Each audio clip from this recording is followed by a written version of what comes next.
प्यारे बच्चों, मैं मनोज कुमार, भौतिक विज्ञान प्रवक्ता।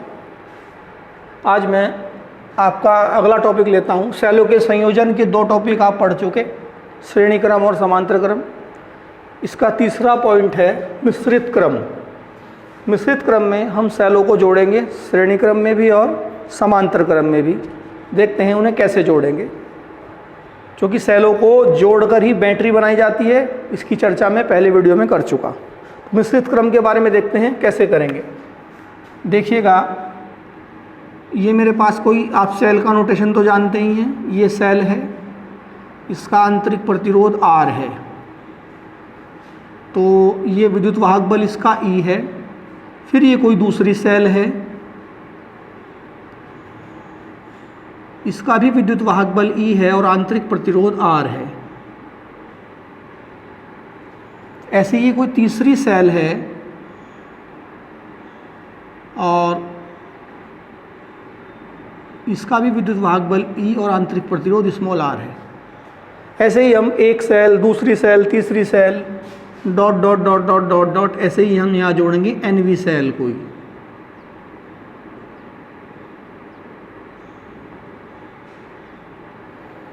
तो ये कौन सा क्रम हो गया? ये श्रेणी क्रम हो गया, और इसके बारे में आप जानते भी हैं।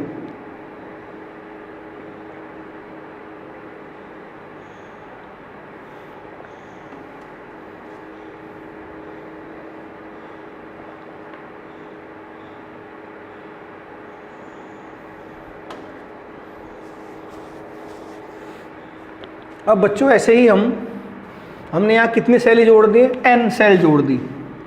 ये होगी हमारी NV सेल। श्रेणी क्रम में जोड़ी है, पर क्रम कौन सा है? मिश्रित। अब ऐसे ही आप ये दूसरी पंक्ति लेंगे,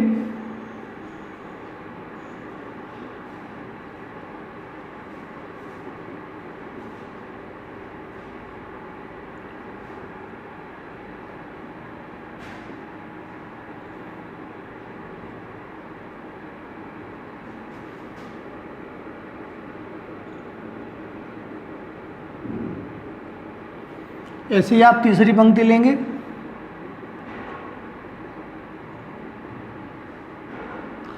देखो ये जो मैंने पंक्ति बनाई है श्रेणी क्रम है। हर एक श्रेणी में N सेल हैं, पर ऐसे ही आप तीसरी पंक्ति लेंगे यहाँ पे,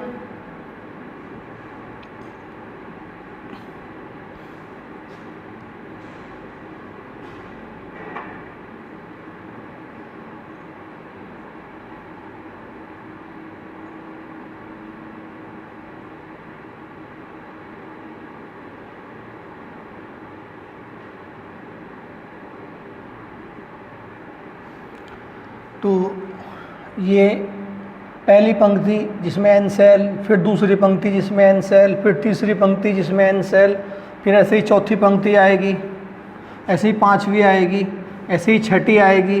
तो मान लो यहाँ कोई MV पंक्ति है। कौन सी है?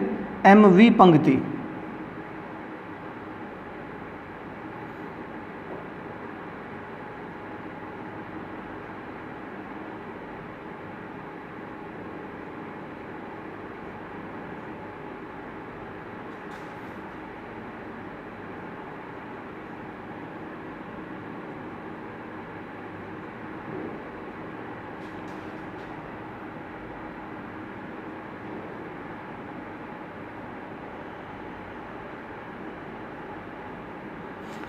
तो बच्चों, ये N सेल श्रेणी क्रम में, ये भी N सेल श्रेणी क्रम में, ये भी N सेल श्रेणी क्रम में, ये भी N सेल श्रेणी क्रम में। अब ये जो N सेल श्रेणी क्रम में है, इनकी कितनी पंक्तियां हैं? 1 2 3 डॉट डॉट डॉट, फिर 4 आएंगी, फिर 5 आएंगी, फिर 6 आएंगी, फिर 7 आएंगी। ये हमारी MV पंक्ति है। कौन सी है ये? MV पंक्ति। तो अब आप कहेंगे कि जी मिश्रित क्रम कैसे बनाएं? अब मिश्रित क्रम देखो आप कैसे बनाएं। तो ये मैं लिख देता हूँ, ये कितनी पंक्तियाँ जोड़ी आपने ऐसे वाली? ये ऐसे वाली कितनी जोड़ी? 1 2 3 4 5 6। तो एक मैं यहाँ पे लिख देता हूँ, ये है हमारी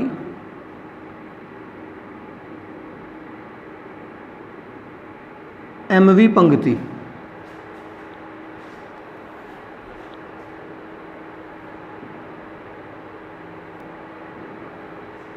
तो बच्चों ये मैंने बता दिया आपको, श्रेणी क्रम में n सेलें हैं, हर एक श्रेणी क्रम वाली लाइन में n सेल हैं और इनकी m पंक्तियाँ 1 2 3 4 5 ऐसे करके m पंक्तियाँ हमने जोड़ दी है, mवी पंक्ति है कोई। कुछ किताबों में ऐसे लिखा गया है डॉट डॉट लगा के m पंक्तियाँ, बातें की है। अभी आपने कहा कि मिश्रित क्रम पढ़ना, मिश्रित कैसे बनेगा? अब इन सारी जो ये श्रेणी क्रम में n सेलें लगी हुई हैं, हर एक श्रेणी क्रम में n सेल हैं। अब देखो आप इन सबको ऐसे मिला दो, ध्यान से देखेंगे इस चित्र को।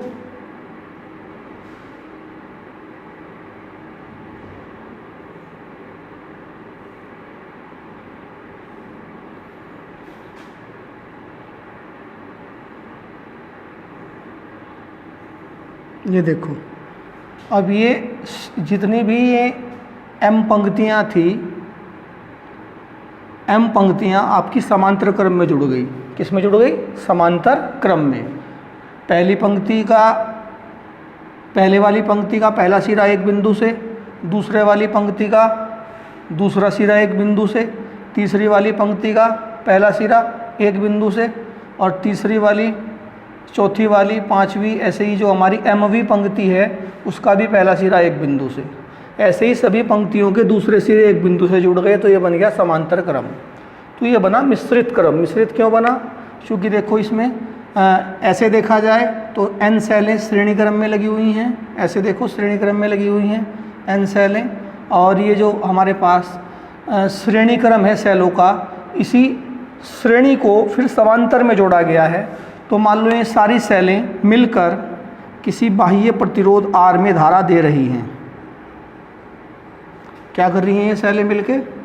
किसी बाह्य प्रतिरोध R में धारा भेज रही हैं। तो ये बना मिश्रित क्रम। क्योंकि इसमें ऐसे सेलें देखी जाएं तो ये सब श्रेणी क्रम में हैं, और ये सभी श्रेणियाँ समांतर क्रम में हैं। तो ये बना आपका मिश्रित क्रम। कुल मिला के एक तरह से एक बैटरी बन गई, और ये बैटरी मिलके क्या कर रही है? किसी बाह्य प्रतिरोध R में धारा भेज रही है। और हमारा उद्देश्य रहता है कि हम क्या करें? धारा मैक्सिमम प्राप्त करें। तो इस कॉम्बिनेशन से, इस संयोजन से हम मैक्सिमम करंट प्राप्त कैसे कर सकते हैं, उसके लिए अब हम इसका डेरिवेशन करेंगे।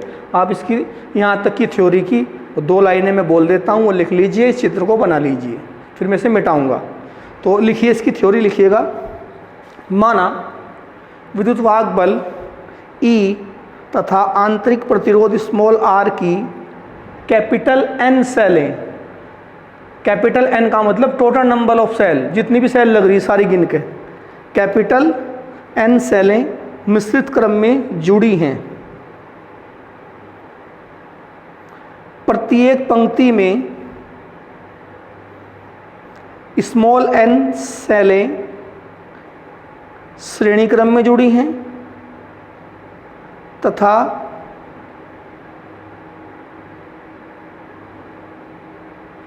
श्रेणी क्रम में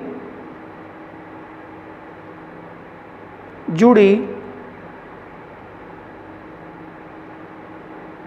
सेलों की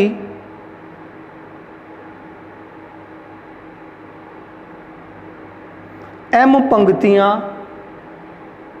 समांतर क्रम में जुड़ी हैं। माना यह है संयोजन, संयोजन का मतलब पूरा, ये जो पूरा संयोजन बना इसमें सेल श्रेणी क्रम में भी है, समांतर में भी है। माना यह संयोजन किसी बाह्य प्रतिरोध में, किसी बाह्य प्रतिरोध R में धारा भेज रहा है। अब आप एक बात में कंफ्यूज हो सकते हैं कि मैंने कहा है कि कैपिटल N सेलें मिश्रित क्रम में जुड़ी हैं। कैपिटल N का मतलब है कि ये सेलें सारी गिननी है आपको, 1 2 3 4 5, यहाँ तो N है वैसे 6 7 8, जितनी भी सेल हैं सारी मिला के वो कैपिटल N है। तो मैं बताता हूँ आपको इसका उदाहरण, अब आप समझिए।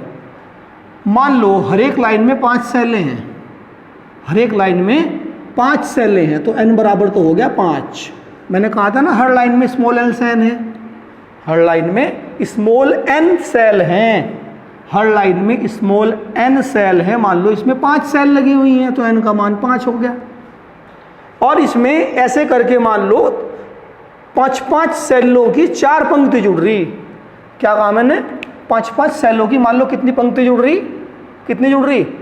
4 जुड़ रही। तो पंक्तियों की संख्या को किससे लिखा जा? m से। m बराबर हो गया 4। तो कुल सेल कितनी बैठी भाई? एक लाइन में 5, दूसरी में 5, तो 5 और 5 10, और तीसरी में 5 और 15, और चौथी में 5 और, तो 20 सेल नहीं बैठ गई। तो मैंने क्या बताया कि मान लो श्रेणी वाली लाइन, हर एक लाइन में 5-5 सेलें हैं और कितनी पंक्तियां हैं? वो 4 हैं। तो टोटल सेल कितनी बनेगी? 5 गुणा 4 यानी कि 20। यानी कि अगर मैं कहूँ m गुणा n, या इसे अगर इसके क्रम से लिखूं तो n गुणा m, ये हो जाएगा कुल मिश्रित क्रम में लगी सेलों की संख्या। किसी भी न्यूमेरिकल में आप इसे यूज कर सकते हैं। ये बात समझ में आ गई होगी कि कैपिटल N क्या है? Total number of cell in the combination. कैसे निकालेंगे वो मैंने उदाहरण दे के बता दिया। N क्या है कि हर एक श्रेणी में कितनी सेल लगी हैं। M क्या है कि उन श्रेणियों की कितनी पंक्तियां हैं। गुणा करते ही आ जाएगा टोटल नंबर ऑफ सेल जो कैपिटल N है। तो ये चित्र आपने बना लिया होगा। अब मैं थोड़ा सा इसे आपको इससे निकालनी है कि कितनी करंट हमें बाहर मिलेगी। और करंट का फॉर्मूला होता है कुल विद्युत वाहक बल बटे कुल प्रतिरोध। कुल विद्युत वाहक बल बटे कुल प्रतिरोध। तो पहले आपको कुल विद्युत वाहक बल निकालना पड़ेगा इस पूरे संयोजन का, फिर कुल प्रतिरोध निकालना पड़ेगा, तब जाके आप धारा निकाल पाएंगे।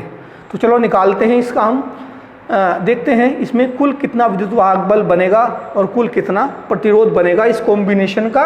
और फिर बाह्य परिपथ भी बाद में देखेंगे जोड़ के उसी प्रतिरोध में जो इस पूरी बैटरी का जो प्रतिरोध आएगा। अभी देखते हैं, आगे करते हैं। तो देखो इस सेल का विद्युत वाहक बल E, इसका E श्रेणी क्रम में आप जानते हैं विद्युत वाहक बल जुड़ जाते हैं, इससे पहले टॉपिक में मैं बता चुका। तो इसका विद्युत वाहक बल E, इसका भी E कितना हो जाएगा 2E, इसका भी E कितना हो जाएगा 3E, फिर चौथी सेल होगी तो 4E, पांचवी सेल होगी तो 5E। सेल कितनी लगी हुई है? N। तो इस लाइन का विद्युत वाहक बल कितना हो गया भाई? NE। एक सेल का E, 2 सेल का 2E, 3 सेल का 3E, चौथी सेल होती तो चारों का 4E, 5 सेल होती तो पाँचों का 5E। पर कितनी सेल है इसमें? N सेल हैं। तो इस पूरी लाइन का विद्युत वाहक बल कितना बना? NE। अब ऐसे ही ये सारे प्रतिरोध कौन से क्रम में हैं? R R R R। ये सारे प्रतिरोध श्रेणी क्रम में हैं और श्रेणी क्रम में प्रतिरोध आप जानते हैं सीधे जुड़ते हैं। तो इसका सेल का प्रतिरोध स्मॉल r, इसका स्मॉल r कितना हो गया 2R, इसका r कितना हो गया 3R, फिर ऐसे ही चौथी सेल का जोड़ोगे तो 4R। कितनी सेलें हैं? N। तो कुल प्रतिरोध कितना बनेगा इस लाइन का? NR। क्या बनेगा? NR। और इस लाइन का विद्युत वाहक बल तो बना NE और इस लाइन का प्रतिरोध क्या बना? NR। वही सिस्टम इस लाइन में रहेगा, वही इसमें रहेगा, वही इसमें रहेगा। तो मैं इस चित्र को रिड्यूस करके बना देता हूँ अब कि अब अगर आप इन लाइनों को हल करके लिखें, हल करके इनके विद्युत वाहक बलों को लिखें, यानी इस पूरी लाइन का विद्युत वाहक बल लिखें और इस पूरी लाइन का आंतरिक प्रतिरोध लिखें, फिर इस पूरी लाइन का विद्युत वाहक बल लिखें, फिर इस पूरी लाइन का क्या लिखें? आंतरिक प्रतिरोध लिखें। तो कैसा चित्र आपको दिखाई देगा वो मैं बना रहा हूँ। तो आप थोड़ा सा ध्यान से देखेंगे वो चित्र मैं अभी इसी में आपको बना के दिखा दूंगा, यहीं का यहीं। देखो ध्यान से। हालांकि ये मेन चित्र यही है, आपको जो मैं बना के दिखा रहा वो नहीं बनाना, आपके समझने के लिए है। देखो तो NE इस पूरी लाइन का विद्युत वाहक बल कितना बना? इस पूरी लाइन का विद्युत वाहक बल बना NE। और इस लाइन का देखो प्रतिरोध R, इस सेल का R, इस सेल का R, ऐसे ही R 2R हो गया, 3R हो गया, फिर 4R हो गया, N सेल है तो NR हो गया। तो यहाँ तक कोई दिक्कत है क्या? तो मैं लिख देता हूँ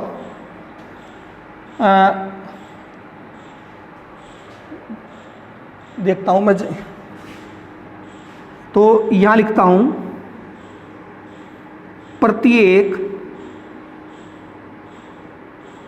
पंक्ति का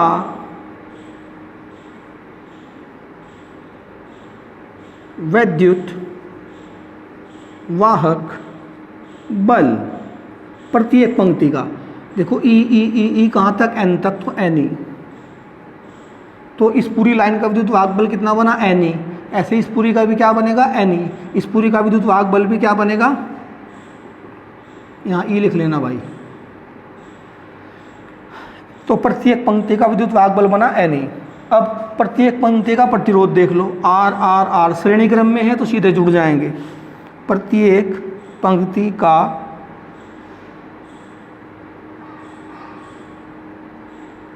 प्रतिरोध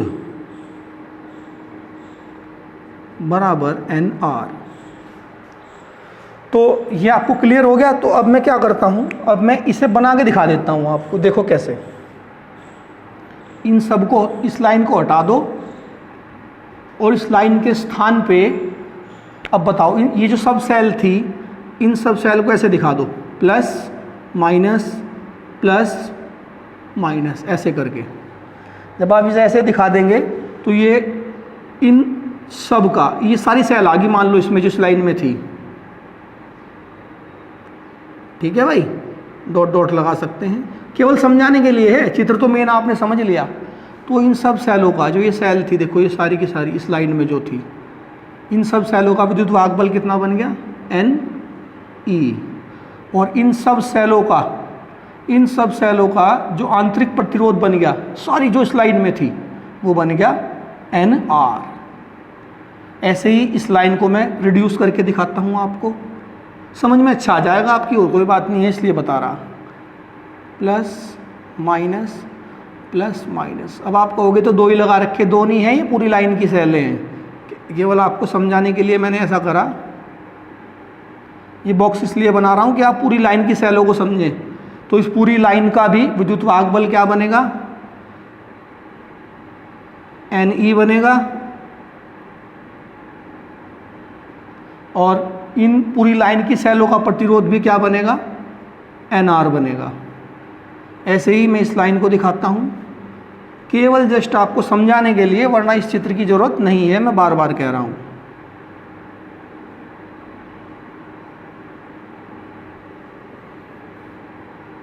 बॉक्स का मतलब इस लाइन की सभी सेलें, तो इसका विद्युत वाहक बल एन ई, पूरी इस लाइन की सेलों का, और आंतरिक प्रतिरोध एन आर, जिससे आपका कंसेप्ट क्लियर हो जाए, इसलिए मैं चित्र आपको ऐसे बना के दिखा रहा हूँ।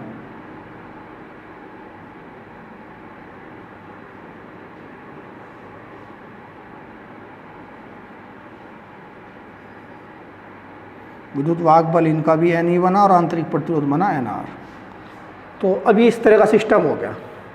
अब आप सोच के बताओ, विद्युत वाहक बल का मतलब वोल्टेज, या सेलों के सिरों के बीच वोल्टेज जो होता है केवल, जब उससे धारा नहीं ली जाती, ये विद्युत वाहक बल बना एन ई। तो अब देखो, ये विद्युत वाहक बल एन ई, तो ये सारी सेलें कौन से क्रम में है, अब देखो यहाँ ये वाला जो पूरा, ये जो पूरी लाइन है, ये समांतर क्रम में है, ये इसके साथ समांतर में है, ये सब समांतर में है।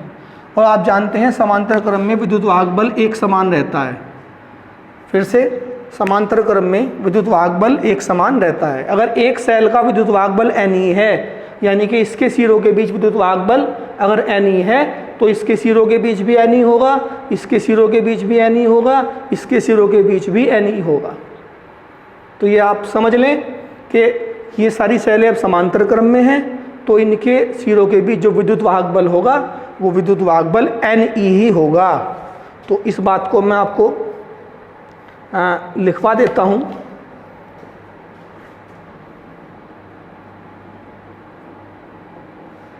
हम इसे मैं मिटा देता हूँ, ये आपने नोट कर लिया होगा, इसके बाद लिखेंगे आप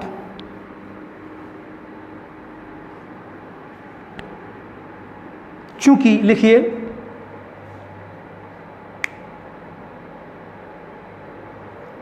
एम समरूप पंक्तियां, एम, ये एम पंक्ति थी ना, एम समरूप पंक्तियां समांतर क्रम में हैं,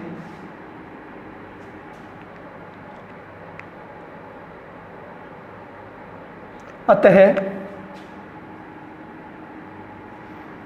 पूरे संयोजन का मतलब ये सारी जो सेलें थी का वैद्युत वाहक बल Ne होगा।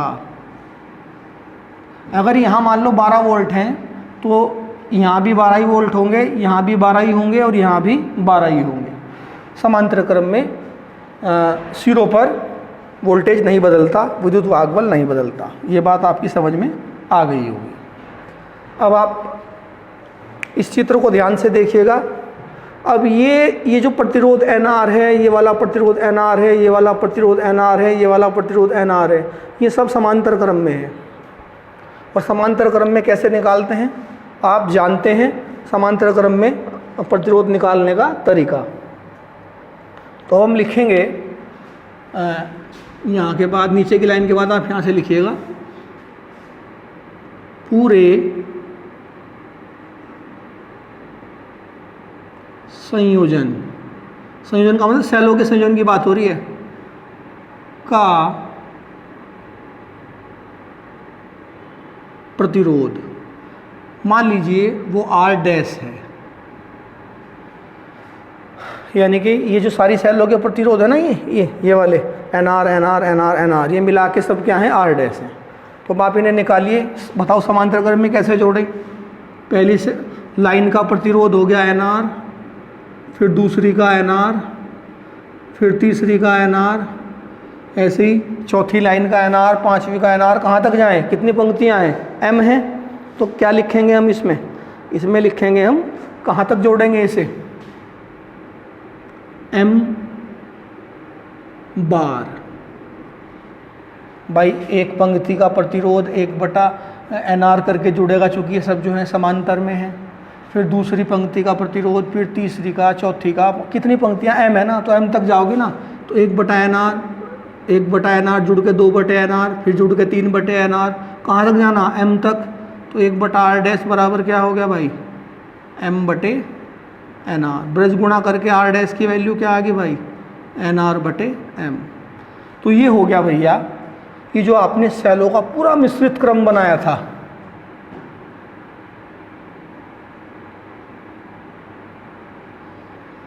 पूरा मिश्रित क्रम जो बनाया था, ये या कह लो पूरी बैटरी जो बनाई थी सेलों की, ये उसका प्रतिरोध आ गया NR/M।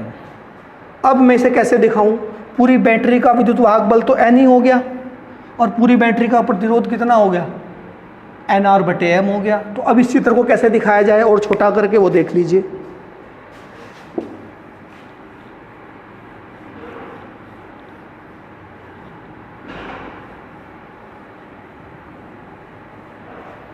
अब ये ऐसे दिखा सकते हैं। मेन चित्र पहला ही था, मैं आपको बार बार समझा रहा बच्चों। अब मान लीजिए plus minus dot dot dot, ये वो पूरी की पूरी बैटरी है जिसमें सेलें श्रेणी क्रम में भी हैं और समांतर में भी हैं। ये पूरा बॉक्स वो जो आपको बड़ा सा बनाया था मैंने शुरू में, तो इस पूरे का विद्युत वाहक बल क्या बना, Ne, और पूरे का जो प्रतिरोध बना ये कितना बना, देखो हो रहा NR/M। तो ये चित्र ऐसे बन जाएगा।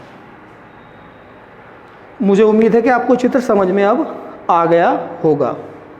तो फिर से वो जो मैंने श्रेणी क्रम में सेलें लगाई थी, फिर समांतर में उन पंक्तियों को जोड़ा था, वो सब सेल मिला के जो विद्युत वाहक बल बना कितना बना, Ne। और वो जो पूरा कॉम्बिनेशन था, पूरा संयोजन था जिसमें श्रेणी में भी थी सेलें, समांतर में भी थी, उस पूरे का प्रतिरोध मिला के बना NR/M। तो अब यहाँ तक आप आ गए। तो अब आप क्या निकाल चुके, आप कुल विद्युत वाहक बल भी निकाल चुके पूरी बैटरी का, सेलों के संयोजन का, मिश्रित क्रम का, और आप उसका पूरा प्रतिरोध भी निकाल चुके। लेकिन अगर आप ध्यान करें तो ये वाला प्रतिरोध जो पूरे संयोजन का जो प्रतिरोध है और ये वाला R, ये दोनों श्रेणी क्रम में है। तो अब हम लिखेंगे, पहले तो लिखा था हमने पूरे संयोजन का प्रतिरोध, संयोजन का मतलब केवल सेल ली थी। अब हम लिखेंगे यहाँ पूरे परिपथ का मतलब इसमें बाह्य प्रतिरोध भी आएगा, पूरे परिपथ का प्रतिरोध।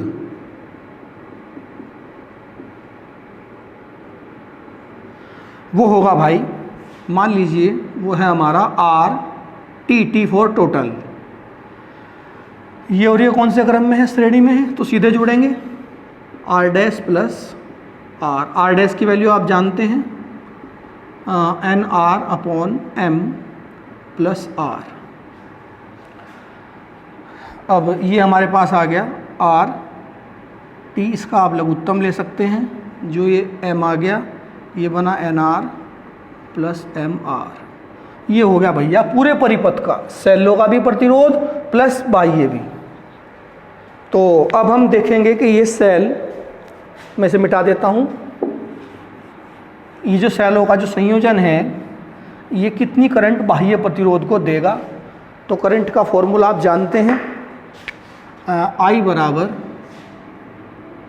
कुल वैद्युत वाहक बल बटे कुल प्रतिरोध।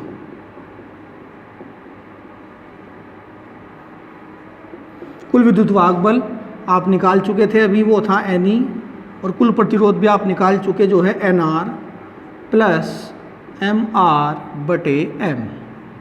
इस एम को ऊपर लेके जाओ तो आई इक्वल टू क्या बनेगा, एम एन ई बटे N R plus M R. ये वो करंट है जो हमें इन जो आपने मिश्रित क्रम में सेलें लगाई थी उनसे मिलेगी।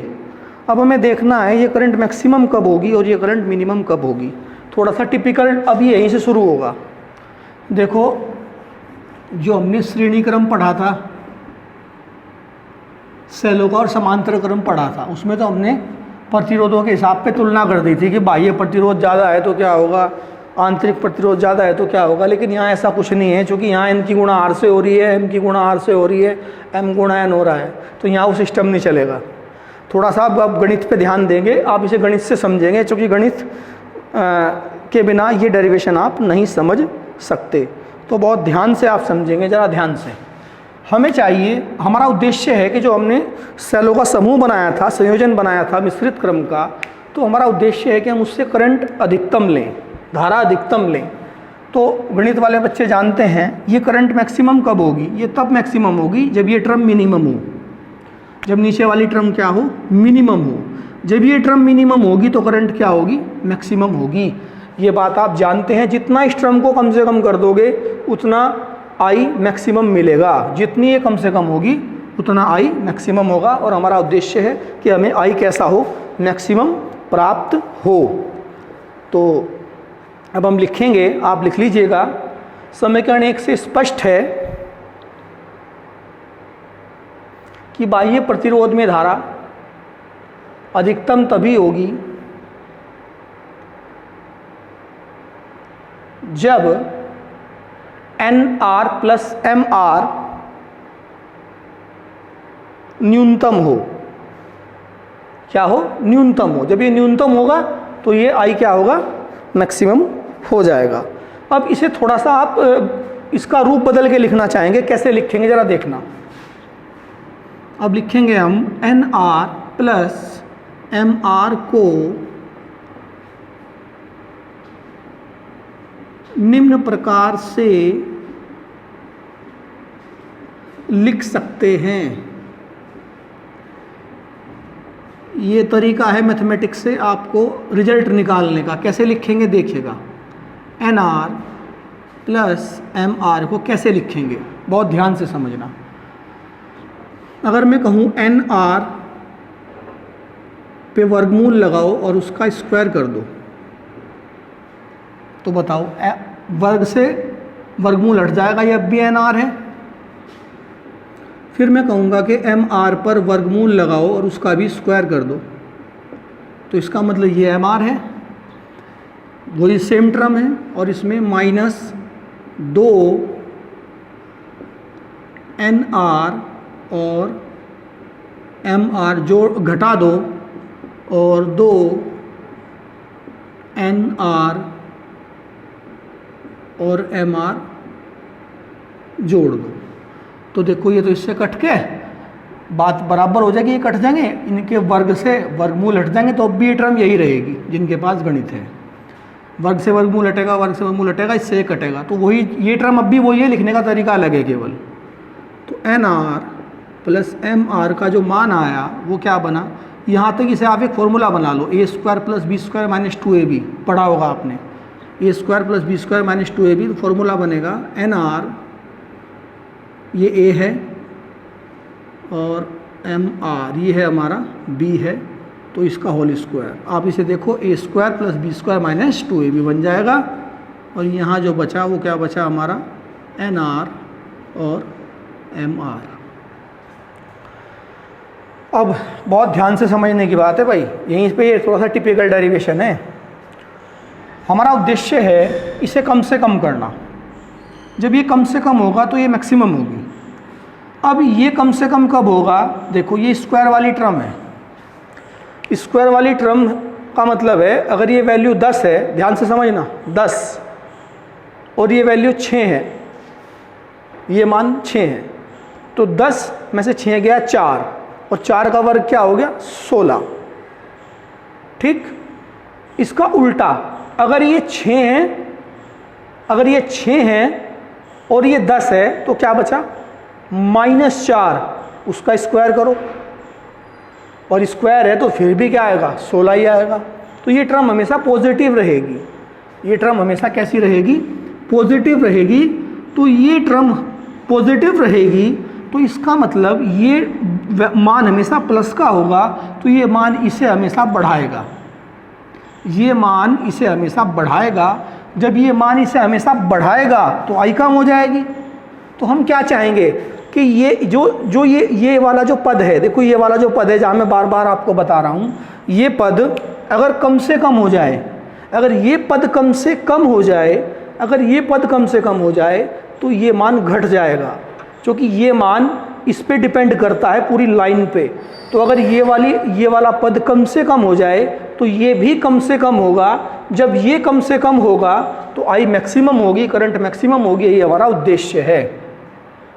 तो हम क्या लिखेंगे, N R plus M R, N R plus M are